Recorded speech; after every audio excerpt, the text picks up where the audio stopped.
Film की शुरुआत में हम ईथन और सोफी को देखते हैं, जिनकी शादीशुदा जिंदगी कुछ ठीक नहीं चल रही। इसलिए वो एक थेरेपिस्ट के पास आए होते। थेरेपिस्ट उनसे सवाल करता है कि वो कैसे मिले थे और उन्होंने शादी का फैसला क्यों किया। इस पर ईथन बताता है कि हम एक पार्टी में मिले थे, जहां हमने खूब मस्ती किया और उस पार्टी के बाद हमने चोरी छुपे अपने पड़ोसी के स्विमिंग पूल में स्विम किया, जहां मैंने सोफी को शादी के लिए भी प्रपोज किया। उस दिन हमारे पड़ोसी ने हम दोनों पर बहुत गुस्सा किया, पर वो लम्हा हमारी जिंदगी का सबसे अच्छा लम्हा बना। वो ये भी शेयर करते हैं कि हमने कुछ दिन पहले उसी मोमेंट को फिर से क्रिएट करने के लिए वापस से उसके स्विमिंग पूल में स्विम करना शुरू किया, पर इससे भी हमारे अंदर वो एक्साइटमेंट नहीं आया। लेकिन हम अपनी शादी को टूटने नहीं देना चाहते, जिस कारण हम दोनों आपके पास आए। इस पर वो थेरेपिस्ट उन्हें पियानो पर एक नोट बजाने को कहता है, जिसे वो दोनों भी बजाते हैं। जो सुनकर अब थेरेपिस्ट कहता है कि तुम दोनों में तालमेल की कमी है और यही चीज तुम्हारी जिंदगी को भी प्रभावित कर रही है। इसके बाद वो उन्हें अपनी विला के बारे में बताते हुए ये कहता है कि तुम दोनों को कुछ दिन के लिए इस विला में जाना चाहिए, जहां तुम एक दूसरे को अच्छे से समझ पाओगे। वो ये भी शेयर करता है कि इस विले में जितने भी कपल्स गए उन सब में वापस से नजदीकियां बढ़ गई। जो सुनकर सोफी और ईथन तुरंत उस जगह जाने के लिए मान जाते। अब अगले दिन हम उन दोनों को उसी जगह पर देखते, जहां वो लोग सारी टेंशन भूलकर काफी देर तक एक दूसरे से बातें करते। यहाँ बातों ही बातों में सोफी ईथन से ये कहती है कि तुम बिना चश्मों के ज्यादा अच्छे लगते हो। इसलिए वो ईथन को कॉन्टेक्ट लेंस ट्राई करने को कहती है। इसके बाद ईथन सोफी को पास ही मौजूद गेस्ट हाउस के बारे में बताता है, जहाँ कोई नहीं रहता। वो उसे कहता है कि हमें उस गेस्ट हाउस में भी जाना चाहिए। फिर रात के समय सोफी स्मोक करते हुए उस गेस्ट हाउस में चली जाती है, जहाँ उसे कुछ चाइनीज डॉल्स मिलती है, जिन्हें वो देख ही रही होती है कि तभी एक चाइनीज डॉल उसके पास आकर गिरती है। इसलिए वो बगल वाले कमरे में देखती है, जहाँ उसे ईथन मिलता है। अब उसे देखकर सोफी उससे सवाल करती है कि तुम यहाँ कब आए। इस पर ईथन कहता है कि मुझे यहाँ आकर बहुत अच्छा लगा और मैं सोच रहा हूँ कि हमें हर वीकेंड पर कहीं घूमने के लिए चलना चाहिए। जिस बात पर सोफी भी राजी हो जाती है, क्योंकि यहाँ आकर वो दोनों भी काफी अच्छा महसूस कर रहे थे। इसके बाद ईथन और सोफी नजदीकियां बढ़ाने के लिए उसी गेस्ट हाउस के कमरे में इंटीमेट होकर कुछ गेम्स खेलने लग जाते हैं। फिर देर रात सोफी कहती कि हमें अब सोना चाहिए, जिस पर अब ईथन कहता है कि हम इसी गेस्ट हाउस में सो लेंगे। तब सोफी अपनी नाइट ड्रेस लेने के लिए विला में जाती है, जहाँ उसे ईथन सोता हुआ मिलता है, जो देखकर वो उससे सवाल करती है कि तुम मुझसे पहले यहाँ कैसे आए। इस पर ईथन बताता है कि मैं तो कब से यहीं पर हूँ। जिसके बाद अब वो सोफी से सवाल करता है कि तुम्हें इतना पसीना क्यों आ रहा है। इस पर सोफी उसे याद दिलाती कि हम अभी अभी इंटीमेट हुए थे, पर ये सुनकर ईथन एकदम दंग रह जाता है। लेकिन सोफी को लगता है कि वो कोई मजाक कर रहा है, इसलिए वो उसे मजाक बंद करने को कहती है। लेकिन इससे दोनों में बहस हो जाती है। इसीलिए अब ईथन उस गेस्ट हाउस में जाता है, जहाँ उसे सोफी द्वारा जलाई गई सिगरेट मिलती है, जिसकी कुछ कक्ष लगाकर वो सो जाता है। अब दूसरे दिन उसे सोफी मिलती है, जो उसके लिए ब्रेकफास्ट में बेकन बना रही होती है, जो देखकर ईथन एकदम दंग रह जाता है, क्योंकि सोफी को बेकन पसंद नहीं है और वो ईथन को भी बेकन खाने से मना करते आई है। अब इस सब से ईथन को कुछ गड़बड़ होने की आशंका होती है, जिस कारण वो उस गेस्ट हाउस से बाहर आ जाता है। पर बाहर आते ही उसे थोड़ी दूर पर सोफी मिलती है, जिससे मिलते वो उससे सवाल करता है कि तुमने पिछली रात मुझे इस गेस्ट हाउस में देखा, जबकि मैं तो विला में सो रहा था। ठीक उसी तरह मैंने भी तुम्हें ब्रेकफास्ट बनाते देखा, जबकि तुम इस गेस्ट हाउस में थी ही नहीं। यानी कि इस जगह पर कुछ तो गड़बड़ है। लेकिन इस पर सोफी को लगता है कि ईथन कोई गंदा मजाक कर रहा है, इसलिए फिर ईथन उसे यकीन दिलाने के लिए एक बार फिर से घर में जाता है, जहाँ उसे सोफी नहाते हुए मिलती है। वो अब बाहर आकर अपनी पत्नी को भी उस गेस्ट हाउस में जाने को कहता है, जिस पर सोफी ऐसा ही करती है। जहाँ अंदर जाने पर उसे ईथन मिलता है, जो एक्सरसाइज कर रहा होता है। अब ये देखकर वो भी दंग रह जाती है, इसलिए अब वो भी बाहर आकर ईथन के साथ इस जगह को छोड़ने का फैसला करती है। इसलिए अब वो दोनों यहाँ से निकलकर पास ही के एक रेस्टोरेंट में आ जाते हैं। सोफी अब अपनी थ्योरी शेयर करती है कि शायद उस गेस्ट हाउस के जरिए हम किसी दूसरे डायमेंशन में अपने ही डुप्लीकेट को देख पा रहे थे। लेकिन इस पर ईथन कहता है कि शायद हमने कॉस्मिक एब्रेशन को महसूस किया, इसलिए हम वापस उस गेस्ट हाउस में नहीं जाएंगे।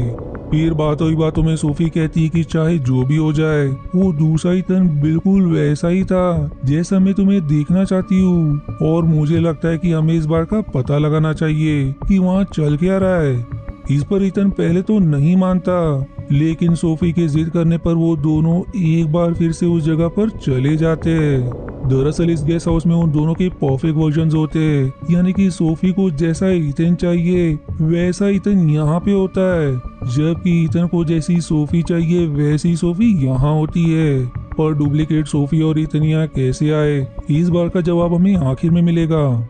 इसके बाद अब हम असली सोफी और ईथन को देखते हैं, जो मिलकर कुछ नियम बनाते हैं, जैसे कि कोई भी 15 मिनट से ज्यादा उस गेस्ट हाउस में नहीं रहेगा और ना ही कोई अपने डुप्लीकेट वर्जन से इंटीमेट होगा। साथ ही साथ वो ये भी नियम बनाते हैं कि यदि हम दोनों में से किसी को भी कुछ गड़बड़ होने की आशंका हो तो हम उसी दिन इस जगह को छोड़ देंगे।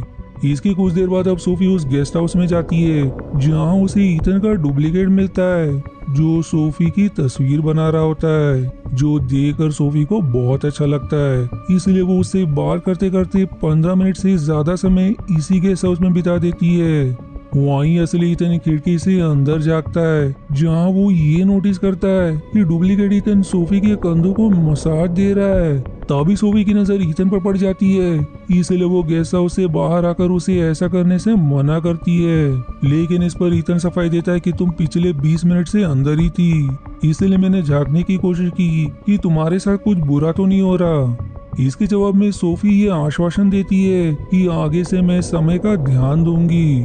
और हम यहाँ समझ पाते हैं कि सोफी को ईथन का डुप्लीकेट बहुत पसंद आ रहा है, क्योंकि वो ज्यादा कॉन्फिडेंट, ज्यादा कूल और मजाकिया है। अब इसके बाद देखते ही देखते रात हो जाती है, जहाँ सोफी ईथन को ये बता रही थी कि उसका डुप्लीकेट चश्मा नहीं लगाता और उसके बालों का स्टाइल भी थोड़ा अलग है। जो कहने के बाद दोनों सोने चले जाते हैं। पर फिर आधी रात को ईथन सोफी से ये कहता है कि मुझे नींद नहीं आ रही, इसलिए मैं 15 मिनट के लिए गेस्ट हाउस में जा रहा हूँ, जिस पर सोफी उसे जाने देती है।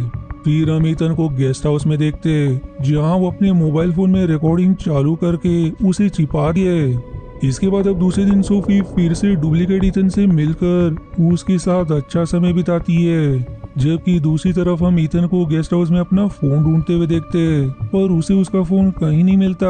तभी वहाँ डुप्लीकेट सोफी आकर ईथन को उसका फोन देते हुए ये कहती है कि तुम अपना फोन भूल गए थे, जिसके बाद वो अपना फोन लेकर गेस्ट हाउस से बाहर आ जाता है, लेकिन उसके फोन में कोई भी रिकॉर्डिंग नहीं हुई थी। आगे हम सोफी के फोन पर किसी का मैसेज आता देखते हैं, जिस पर ईथन सवाल करता है कि क्या मेरे डुप्लीकेट ने तुम्हें मैसेज किया, पर इस पर सोफी कहती है कि इसमें घबराने वाली बात नहीं है। आप दूसरे दिन ईथन सोफी से कुछ सामान लाने का बहाना करके अपनी कार लेकर निकल जाता है, पर थोड़ी दूर जाने के बाद वो अपनी कार होकर गेस्ट हाउस में पीछे के दरवाजे से दाखिल हो जाता है। यहाँ आते ही वो अपना चश्मा उतार कर रख देता है। तभी वहाँ असली सोफी आ जाती है, जो असली ईथन को डुप्लीकेट समझकर उससे बातें करने लग जाती है। और क्योंकि उसे ये लग रहा था कि असली ईथन कहीं बाहर गया है, इसलिए वो ईथन से इंटीमेट भी हो जाती है। अब आगे ईथन डुप्लीकेट सोफी के साथ होता है, जो उससे गुस्से में ये कहता है कि मेरा डुप्लीकेट जो मुझसे ज्यादा कूल और स्मार्ट है, वो मेरी पत्नी को मुझसे छीन रहा है, जबकि मैं अपनी पत्नी के डुप्लीकेट से बात कर रहा हूँ। लेकिन इस बार से डुप्लीकेट सोफी को बहुत बुरा लगता है, क्योंकि ईथन ने अपना गुस्सा उस पर भी निकाला होता है। फिर शाम के समय हम सोफी को डुप्लीकेट ईथन के साथ देखते हैं, जो अब एक दूसरे को किस कर रहे होते हैं। लेकिन तभी गेस्ट हाउस के बाहर असली ईथन सोफी को बुलाने लगता है, जिस कारण वो घर का दरवाजा खोलती है। तब ईथन अपने डुप्लीकेट को पूरे घर में ढूंढने लग जाता है, लेकिन वो उसे कहीं नहीं मिलता। इसके बाद असली सोफी और ईथन वापस से विला आते हैं, जहाँ उन्हें डुप्लीकेट सोफी और ईथन मिलते हैं। यहाँ डुप्लीकेट ईथन कहता है कि हमें आपस में बात करके अपनी समस्या को सुलझाना चाहिए, जिस बात पर राजी होते हुए सभी बात करने लग जाते हैं। फिर हम असली सोफी को डुप्लीकेट सोफी के साथ देखते हैं, जहाँ डुप्लीकेट सोफी उससे ठीक से बात नहीं करती, जो देखकर हम ये समझ पाते कि उसे असली सोफी का डुप्लीकेट ईथन के पास आना अच्छा नहीं लगता। दूसरी तरफ असली ईथन किसी बात से नाराज होकर विला से बाहर चला जाता है, जहाँ से वो सीधे गेस्ट हाउस में आ जाता है। यहाँ अब उसे कंप्यूटर मिलता है जिसमें बहुत से कपल्स की तस्वीर और रिकॉर्डिंग्स मौजूद होती है। इसी में उसे अपना फोल्डर में मिलता है जिसमें मौजूद ऑडियो रिकॉर्डिंग सुनकर उसे ये समझ आता है कि डुप्लीकेट सोफी और ईथन ने उनकी नकल करने की बहुत प्रैक्टिस की है, जिस कारण वो उनकी तरह ही बात करते हैं। अब ये जानकर वो परेशान होकर बाहर जाने की कोशिश करता है, लेकिन गेस्ट हाउस का दरवाजा नहीं खुलता। फिर दूसरे दिन डुप्लीकेट सोफी ईथन को ये खबर करती है कि मेरा वाला ईथन तुम्हारी पत्नी के साथ यहाँ से भागने की योजना बना रहा है, जबकि ये हमारे प्लान का हिस्सा नहीं था। इस पर अब कंफ्यूज ईथन सवाल करता है कि तुम किस प्लान के बारे में बात कर रही हो। तब डुप्लीकेट सोफी बताती कि हमारा काम यही था कि हम तुम दोनों के बीच दूरियां बढ़ाए, जिससे हम इस जगह से आजाद होकर निकल सके। लेकिन मेरा ईथन मुझे छोड़कर जाना चाहता है, इसीलिए अब असली ईथन और डुप्लीकेट सोफी भी एक प्लान बनाते हैं। इसके बाद अब असली सोफी रनिंग शूज पहनकर जब डुप्लीकेट ईथन के साथ मॉर्निंग वॉक पर जा रही होती है कि तभी वहाँ डुप्लीकेट सोफी आ जाती है, जो असली सोफी से रनिंग शूज की विनती करती है, जिस पर असली सोफी उसे शूज देने के लिए ऊपर वाले कमरे में लेकर चली जाती है। पर यहाँ असली ईथन अपनी सोफी को समझाने लग जाता है कि तुम्हारा पति मैं हूँ, जबकि वो एक बेवकूफी है। इसी बीच डुप्लीकेट सोफी असली सोफी के जैसे कपड़े पहनकर अपने वाले ईथन के पास जाती है, जो उसे पहचान नहीं पाता। यहाँ डुप्लीकेट सोफी अपनी ईथन से ये कहती है कि मैं असली ईथन के साथ नहीं बल्कि तुम्हारे साथ रहना चाहती हूँ, जिस पर ये वाला ईथन उसे असली सोफी समझकर ये कहता है कि मैं भी तुम्हारे साथ रहना चाहता हूँ, और ऐसा कहकर वो प्यार में उसे किस करता है। लेकिन अपने पति को इस तरह धोखा देता देख डुप्लीकेट सोफी की आंखों में आंसू आ जाते हैं, जिससे ये वाला ईथन समझ जाता है कि उसके सामने उसकी पत्नी खड़ी है। इसलिए वो भागकर ऊपर वाले कमरे में आ जाता है, जहाँ असली ईथन अपनी पत्नी को सारी बात समझा रहा होता है, और हम देख पाते कि उसकी पत्नी इन बातों से कन्विंस भी हो गई थी। तभी वहाँ डुप्लीकेट ईथन आकर असली सोफी को अपने साथ चलने को कहता है, जिस पर असली ईथन और उसमें हाथापाई हो जाती है, जिसकी बाद वो फिर से सोफी को अपने साथ चलने की बात कहता है, लेकिन वो उसके साथ नहीं जाती। अब ये सुनकर वो गुस्से में घर से बाहर निकलकर भागने लगता है, जहाँ भागते भागते वो एक अदृश्य दीवार से टकराकर बेहोश हो जाता है। तब उसके पीछे असली ईथन और दोनों सोफी आते हैं, जहाँ हम डुप्लीकेट सोफी को अब भी उदास देखते हैं। फिर ईथन सोफी को देखकर पहचानने की कोशिश करता है कि उसकी पत्नी कौन है। इस पर एक सोफी थोड़ा मुस्कुरा देती है, जबकि दूसरी सोफी अब भी उदास सा चेहरा लेकर बेहोश ईथन को देख रही होती है।